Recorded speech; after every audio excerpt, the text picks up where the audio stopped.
My biggest comedy influences are definitely, I think, British. I grew up watching Monty Python and Mr. Bean and a bit of Fry and Laurie.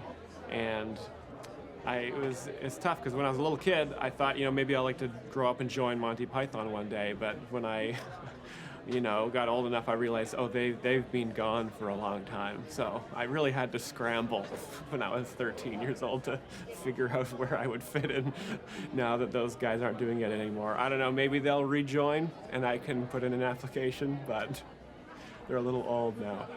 I've always been a bit of a goof off in school, and I was always trying to disrupt the learning experience for everybody else as best as I could. And as I grew in power over the years, I realized I could monetize this evil for myself. And maybe one day I'll donate to schools and try to help the children who are affected by people like me.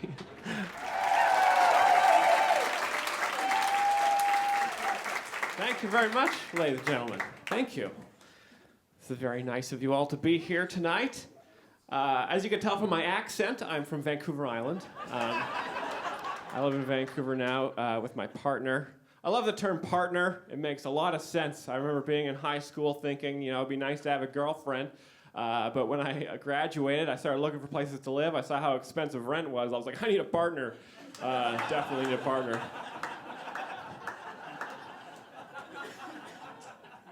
It's also kind of like a romantic term, like the term partner implies, business partner. It's like, if I go down, you go down with me.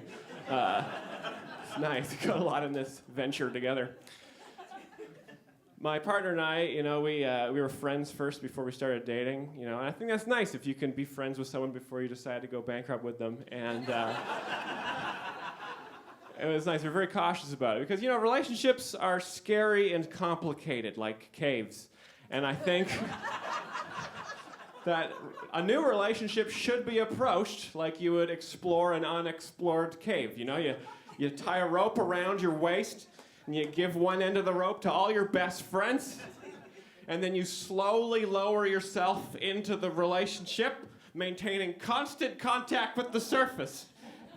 You get down a couple hundred feet, you're like, hey guys, we're on level 1 here. What do you guys think of her? And they're just like, I don't know. And you're like, well, she does talk a lot during movies. I don't know if that's, well, that is very annoying, but she is very attractive. So we're gonna give you a couple more hundred feet here. All right, guys, we're about 1,000 feet down. I just want to stop it for a second here, because it looks like all of her friends are guys. I don't know if that's gonna be we're gonna get you out of there, man. We're getting you out of there. Don't let go of the rope.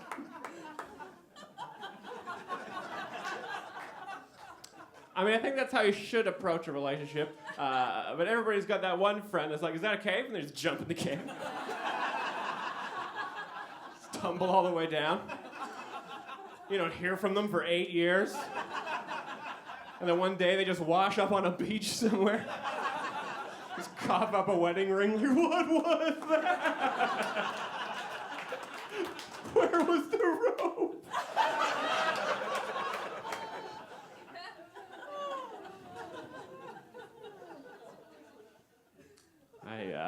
I work at a museum here in Vancouver. I know a lot of people ask me which one. There's 3 museums. Just visit all of them. You'll see me eventually. It's a perfect job. It's a wonderful job because it's a very unsuccessful museum, so I don't have to do anything. I'm supposed to sit at the front desk and take tickets, but no one ever comes in. So it's a perfect job. I just sit there just scrolling the internet all day. Like, I finished the internet last week. I got to the end of it. Finished the whole thing. And it's perfect. I don't want to have to do anything. It's an amazing job. Like, some people will come up and they'll try to, they start defending a coupon. I'm just like, it's free. I'm not gonna argue with you about a coupon from Expo 86. It's free for all of you. I gotta get back to the internet. Some stuff was just put on there.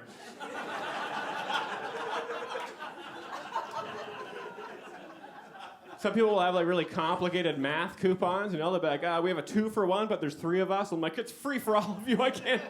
I'm not a genius.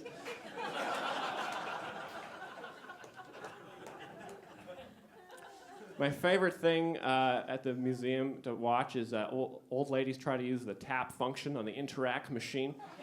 It's an incredible thing to watch because like a little old lady will approach the desk so slowly, but when she taps like a rattlesnake. Where did this come from, huh? I don't know what she thinks. Like she sees the word tap, so she's like, I gotta make the sound tap, so the telegraph operator can hear me. Pennsylvania, I didn't hear the tap, Dolores. You gotta tap louder than that. Oh, there you go. Get your money right now for Baltimore. Here we go.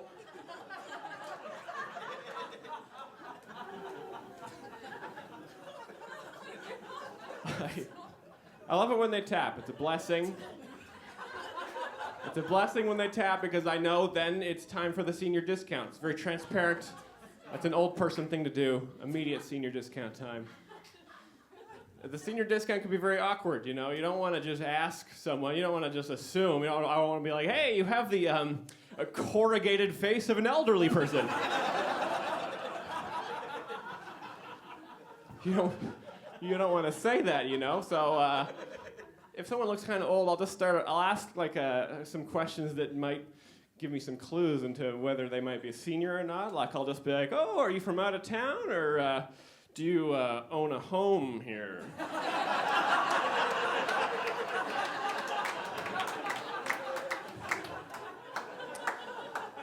Oh, you do own a home here. Well, it's also going to be cheaper for you. Fun.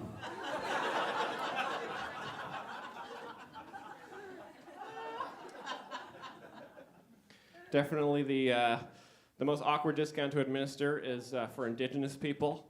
Indigenous people don't pay to go to the museum. And that's not the awkward part. The awkward part is that they don't advertise this at the front desk. So I'm stuck in a situation where I want to make sure Indigenous people don't pay to go in, but I also don't want to ask what race people are at the front desk. Because I look like I would do that.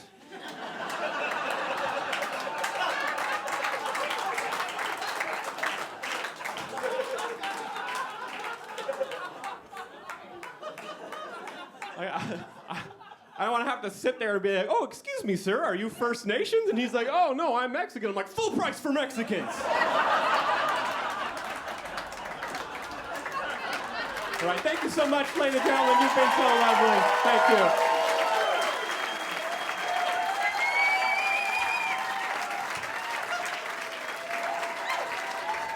There is one line I used tonight that I've never said before. Sometimes I like to throw one tiny new thing in to make me excited. I referred to elderly people as having corrugated faces, and I will always love that word, so I'm glad I did that tonight, and I think the crowd really liked it.